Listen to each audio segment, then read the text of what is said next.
오늘 아침 뉴스 연구소. 대선 특집 김현정의 뉴스쇼 뉴스연구소도 오늘 특집으로 꾸밉니다. 두 분의 연구위원 모시죠. CBS 김광일 기자, 뉴스톱 김준일 대표, 어서 오십시오. 안녕하세요. 그 대선을 축제라고 하는데 이번 축제는 끝까지 피를 말리는 새벽 5시가 다 돼서야 이제 당선 확실 문구가 뜨는 피 말리는 밤이었어요. 네. 48.56% 이렇게 나왔죠. 네. 1시간 전쯤에 이제 개표율이 100%를 막 찍었거든요. 예.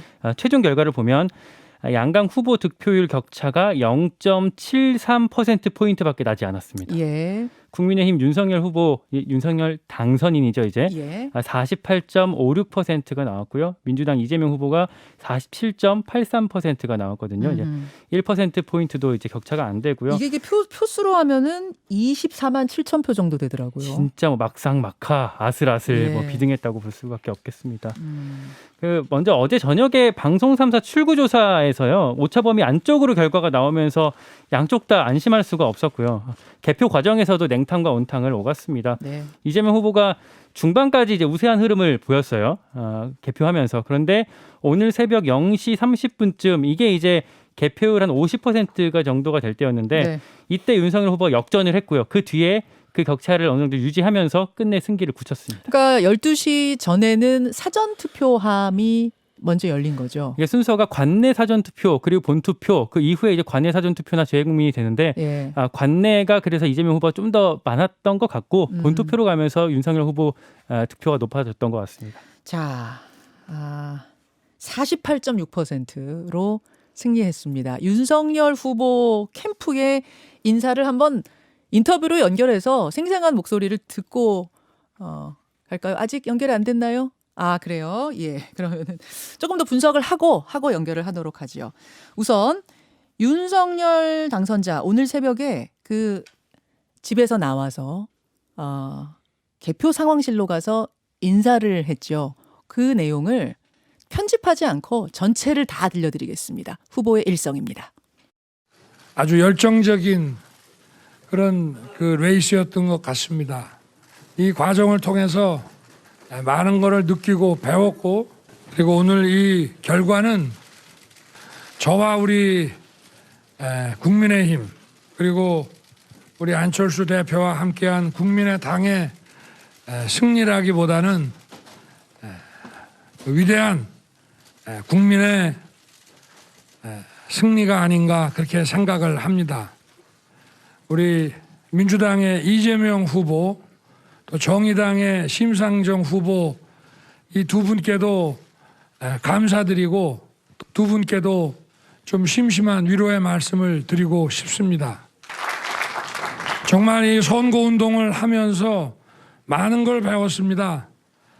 그 나라의 리더가 되기 위해서 필요한 게 어떤 건지, 또 국민들의 목소리를 어떻게 경청해야 하는지, 이런 많은 것들을 배웠고, 우리 경쟁은 일단 끝났고 우리 모두 힘을 합쳐서 우리 국민과 대한민국 위해서 우리 모두 하나가 되어야 한다고 생각합니다. 헌법 정신을 존중하고 의회를 존중하고 야당과 협치하면서 국민을 잘 모시도록 하겠습니다. 예, 협치. 지금 모든 정치권에서 또 국민들이 이야기하는 첫 번째 과제는 협치, 통합, 모든 국민의 화합. 당선인 역시 지금 그 이야기를 하고 있는 것 같은데요. 김준일 대표. 예. 주요 키워드들 좀 해석해 볼까요? 뭐 방금 말씀하신 것들이 가장 눈에 띄죠. 일단은 경쟁자였던 이재명 후보나 심상정 후보한테 고마웠다. 그리고 많이 뭐 경선 과정에서 배웠다. 그리고 협치하겠다. 이런 내용인데 사실 역대 당선인들 뭐 다 이렇게 보면은 네. 항상 요 비슷했어요. 상대 후보한테 위로 존경과 전하고. 감사 표시하고요. 그리고 협치하겠다라고 뭐 꼭 협치라는 단어가 아니더라도 통합하겠다, 협치하겠다 항상 그랬거든요. 네. 이게 실제 이제 지켜지느냐가 가장 관건인 것 같아요. 근데 예. 윤석열 후보한테는 긍정적인 측면이 있고 부정적인 측면이 하나가 있습니다. 긍정적인 측면은 윤석열 후보에 대한 어떤 기대치가 낮아요. 기대치가 낮다라는 거는 정치한 지 8개월 만에 선거를 첫 선거인데 대통령 선거고 근데 당선이 됐어요. 그렇죠. 그리고 앞으로 선거를 아마 안 치를 겁니다. 일반적으로 대통령하고 나서 국회의원 하긴 쉽지 않죠. 아니, 그러니까요. 그냥 은퇴할 거예요. 그러니까 예, 예. 이런 그래서 이분한테 대한 윤석열 후보에 대한 어떻게 보면 정치 초보다. 이런 거에 대한 어쨌든 대통령이 되긴 했지만은 예, 예. 기대치가 낮다라는 거. 근데 어쨌든 이렇게 역대 박빙으로 된 거는 없기 때문에 또 야당과의 협조가 매우 중요한 문제가 된 것 같아요. 그런 부분들을 후보자 본인도 그러니까 당선인 본인도 알고 네. 있기 때문에 이렇게 얘기를 한 것 같습니다. 아니 그리고 그것도 그렇고 실질적으로 보면은 지금 민주당의 의석이 172석.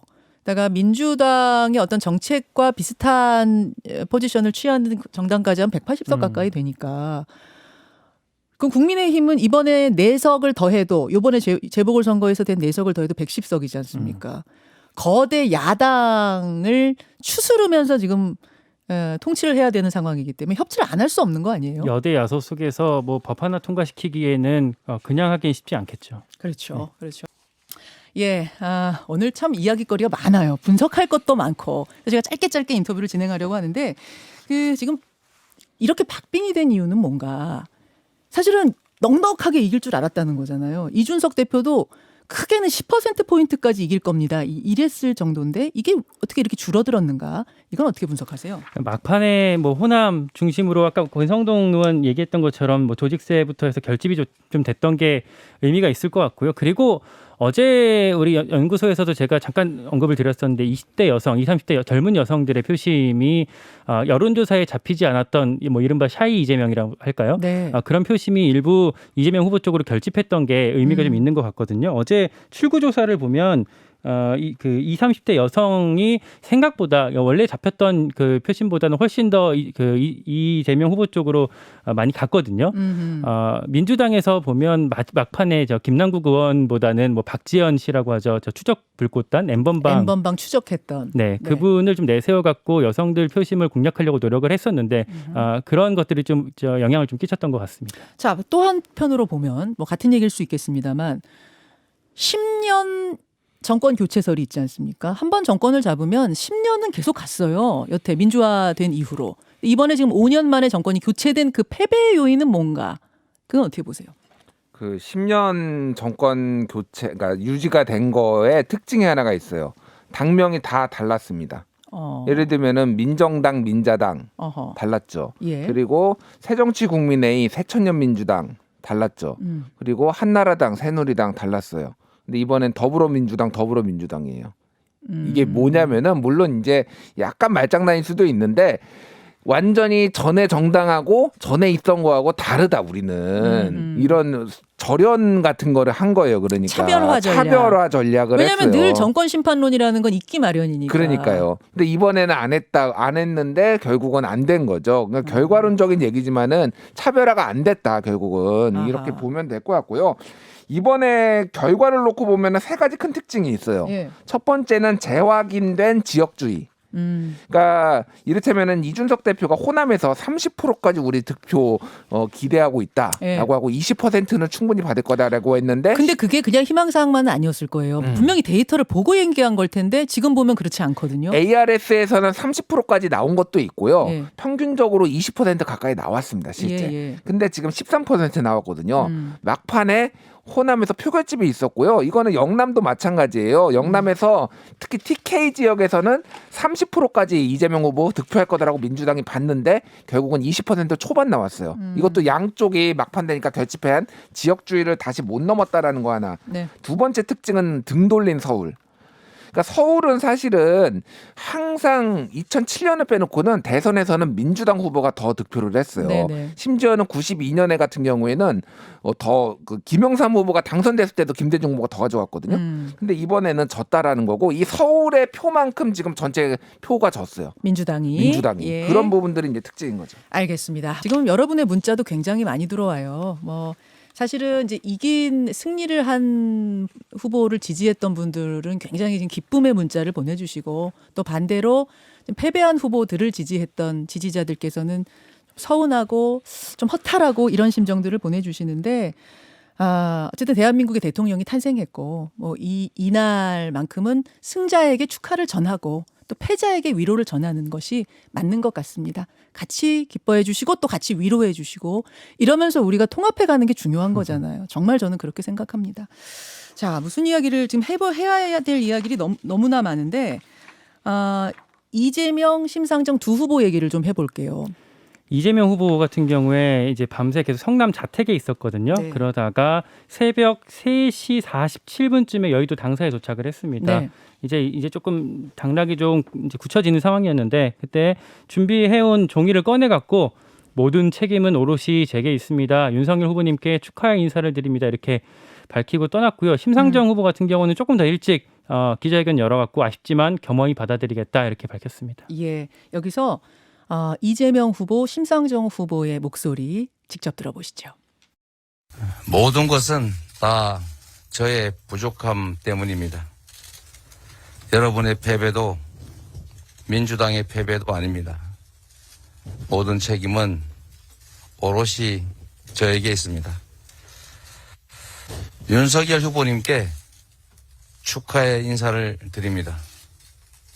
당선인께서 분열과 갈등을 넘어 통합과 화합의 시대를 열어주실 것을 간곡히 부탁드립니다. 저조한 성적표가 솔직히 아쉽습니다마는 저와 정의당에 대한 국민의 평가인 만큼 겸허히 받들겠습니다. 지지율이나 유불리에 연연하지 않고 대한민국이 나가야 할 길 그리고 정의당의 역할에 대해서 소신과 책임을 갖고 말씀드렸습니다. 정의당 다시 뛰겠습니다. 예. 이재명 후보의 경우는 성남 자택에 있다가 새벽 한 3시 47분쯤 여의도 당사에 도착해서 이와 같은 메시지를 낸 겁니다. 심상정 후보 같은 경우는 몇 퍼센트를 총 득표율 얻었죠? 한 80만 표 정도 받아갖고 2.37%를 얻었습니다. 네. 두 후보와 이제 두 당은 앞으로 어떻게 될 것인가 이것도 한번 좀 생각해 봐야 될 텐데요. 일단 좀 애매한 부분들이 하나가 있어요. 네. 두 가지 정도가 있네요. 하나는 당장 지방선거가 있습니다. 그러니까 보통은 이렇게 되면은 지도부 총사퇴 그리고 이제 비대위 체제 뭐 이런 거 가잖아요. 그렇죠. 근데 당장 공천을 해야 된다라고 하면은 그게 완전히 이 지도부의 공백기나 약간 그런 리더십의 공백을 둘 수가 없는 상황이에요. 아하. 그럼 이거를 소위 말해서 공천을 할 수 있는 사람이 이거를 맡아야 되잖아요. 그러면 기존의 인물이 해야 되는데 그러면은 뭔가 쇄신하는 느낌이 덜 들게 돼 있어요. 이게 지금 딜레마인데 또 하나는 민주당 같은 경우에는 너무 박빙으로 졌습니다. 그러니까요. 이게 막 참패 이런 느낌이면은 뭐 뒤에 지방선거가 있든 없든 바로 후폭풍이 막 불어닥칠 텐데 그렇죠. 사실 이거는 지금 정말 초박빙으로 진 상황이어서 예. 정말 어떻게 될지 잘 가늠이 안 돼요. 그러니까 일반적으로 보면은 뭐 이제 지도부는 총사퇴를 하는 게 일반적인데 그러면은 누가 할 것이냐 이 부분을 해야 되잖아요.